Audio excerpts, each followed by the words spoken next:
So 7 years ago, we discovered a way that you can run major events with less cost and less litter. So through a bit of a design thinking. So here's some context. In 2016 in Cambodia, these photos went viral. And it was shameful because the city waste management company in Phnom Penh was seen sweeping all the litter into the Mekong every single night. And the rubbish is still there. Wait, hold on, no. It's in the sea now because, you know, it flowed out. So we looked at roughly 60,000 square meters of space and found that over 95% of that waste was food packaging. So we ran Cambodia's biggest food festival as a social experiment for waste management. And the very first one had 12,000 people in like 8 hours. It was called Slaprea, you can look it up. And we created a waste-centric journey and we broke down each stage and found, for example, where packaging turned into waste. And one of those places was where people were sitting. So the experiment was, we had half of the event with tables and chairs and the other half with picnic mats. And on the first day, we discovered that we had 95% less litter on the picnic mats than on the tables and chairs, all things equal. Like same amount of distance to vendors, to the parking lot, to the stage, all the same.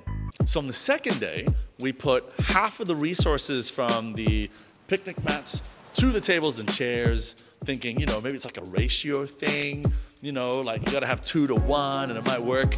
Yeah, it didn't work. We still had 95% less litter at the picnic mats and the tables and chairs, even though we had double the bins and double the volunteers running around saying, oh, some bong, you just drop some rubbish and come with me and I'll show you a bin. Now here's where it gets really interesting. Picnic mats were a fraction of the price to tables and chairs. Picnic mats, we went to local pagodas and we gave a fruit offering and they just gave us these mats to use for free. Whereas tables and chairs were $15 USD per table per day and chairs were $1 per day. It was a fraction of the cost and you could fit a whole family on one picnic mat.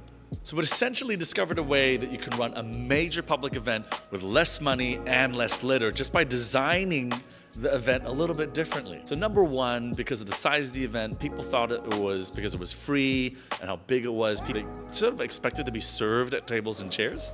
And number two, people, not just in Cambodia, but anybody sitting on picnic mats, are quite used to actually packing their things up together and then getting rid of the waste, which created another problem for us because we now had a recycling problem. Everything was mixed in.